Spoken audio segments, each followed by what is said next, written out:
આજે આપણી સાથે છે વિરલ શાહ, જે મૂવી મહારાણીના ડાયરેક્ટર છે. વિરલ શાહે આ પહેલાં પણ મૂવી ડાયરેક્ટ કરી છે, જેવી કે કચ્છ એક્સપ્રેસ, ગોલ કેરી. બરાબર, આ એમની ત્રીજી મૂવી છે, જે અમારી સાતમી પિક્ચર છે, સેવન્થ ફિલ્મ. ઓફકોર્સ જે બહુ ફેમસ થઈ છે એ છે ગોડ કેરી અને કચ્છ એક્સપ્રેસ.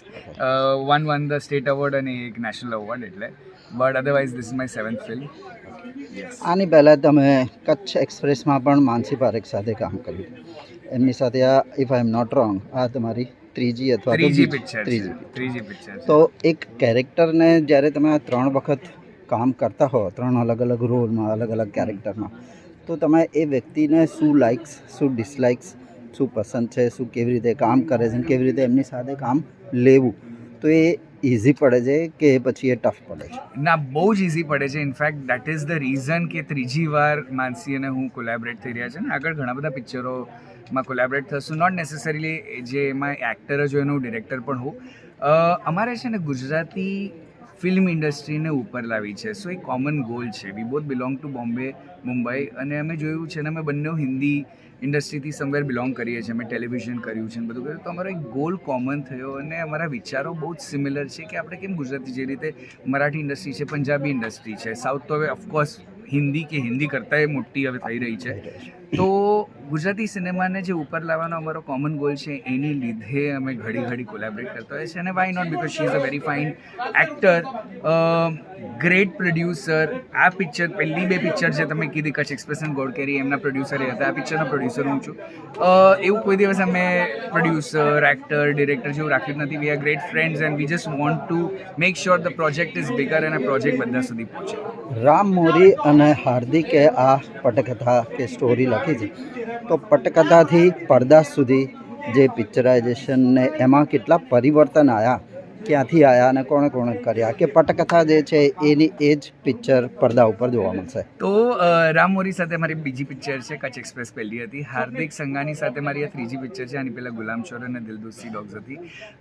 આમને જે લખી છે એ લોકો સમજે છે કે મારો ફ્લેવર શું છે, કઈ રીતે મારે એક્ઝેક્ટલી એક્ઝિક્યુટ કરવું છે. અને જે પેપર પર હતું, અમારા એક્ટર્સ એટલા ઓબિડિયન્ટ છે કે એ લોકો કોઈ દિવસ જે રાઇટરે પંચીસ લખ્યા હોય કે એક ઇમોશનલ લાઈન લખી હોય કે એક મોટિવેશનલ લાઈન લખી હોય, એને તો છોડતા જ નથી. અને અમે જ્યારે રિહર્સલ કરીએ ત્યારે I am very open to suggestion. જ્યારે કોઈ એક્ટર કહે કે હું આવું નહીં આવું કરું, તો I am like please go ahead. બહુ વાર એવું પણ થાય નહીં, this not holding, but I do not disappoint them, because edit પર મારી પાસે ઓપ્શન હોય છે એને કાઢવાનું. પણ ડેફિનેટલી જો એક્ટરે વિચાર્યું હશે તો એ સીનને નિખારવા માટે જ વિચાર્યું હશે, તો I don't not disappoint them by not letting them speak those lines. તમે જેમ કહ્યું કે this is your 7th featured film, તો અત્યાર સુધીમાં તમે ઘણા બધા એક્ટર્સ સાથે કામ કર્યું છે. એવા કોઈ સ્ટબર્ન કે એડમેન્ટ કેરેક્ટર આવ્યા હોય કે ના, આ ચેન્જ તો જરૂરી છે, મને એવું લાગે છે, આઈ વિશ કે યુ ડુ દેટ, એવું કોઈ સ્ટબર્ન આમિર ખાન જેવું કંઈ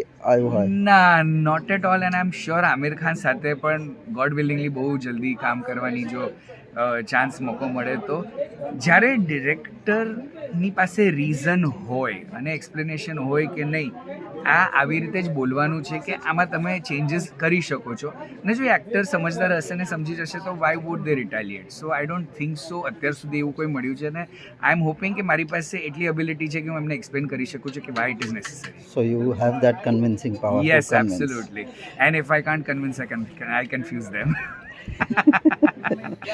જે સ્ટોરી તમારી પાસે આવે, તો આ તમે જેમ કહ્યું કે રામ મોરી અને હાર્દિકની રાઇટિંગ છે, જ્યારે તમે આવે તો how you visualise the film, કે આ તમારે આ સીન, પર્ટિક્યુલર સીન તમારે કેવી રીતે કરવો જોઈએ, અને how you picturise that on paper, અને એ પછી પડદા ઉપર એ કેવું લાગશે એ તમે કેવી રીતે વિઝ્યુલાઇઝ કરો? So what is your process? Basically જો દરેક પિક્ચરમાં લગભગ 60 થી 80 સીન્સ હોય, ડિપેન્ડિંગ ઓન ધ ડ્યુરેશન. હું કહું છું કે 10 થી 12 સીન્સ એટલા ઇમ્પોર્ટન્ટ હોય છે ને, તમારા માઇલસ્ટોન્સ હોય છે જે સ્ટોરીને આગળ વધારે છે.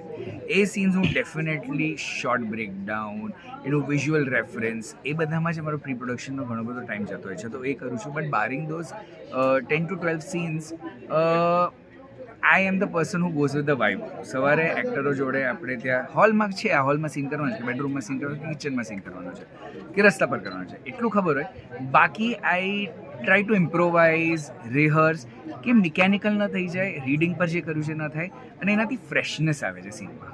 સો that is how my process is. કોઈ પણ એક ફિલ્મ બને તો એના 5 મેઇન સ્ટેજીસ હોય છે: planning, pre production, production, dubbing, editing અને પછી માર્કેટિંગ. તો આ જે છે એ 5માંથી which one you enjoy the most and which one you hate the most? કે આ પતે તો શાંતિ થાય. I do not hate any process, પણ હું એમ કહીશ કે સૌથી ટફેસ્ટ પ્રોસેસ છે માર્કેટિંગ. કારણ કે તમે પિક્ચર તો બનાવી નાખી, એને ઘર ઘર સુધી પહોંચાડવાનું જે કામ છે ને, અને અત્યારે જે રીતે social media, internet, trends change થઈ રહ્યા છે, to keep up with that it's very difficult. તો yes, that is the toughest job.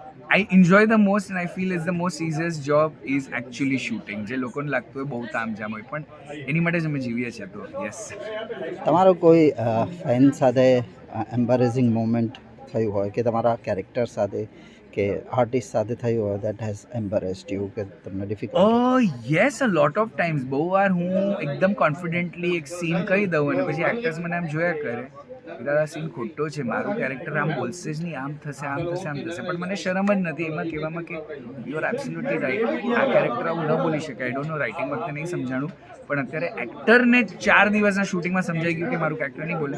So yes, it has embarrassed me a lot. It used to. Now I own my mistake અને I laugh about it and say thank you for such fine, being such a fine actor and speaking out loud. Yeah. What is the level of nervousness right now?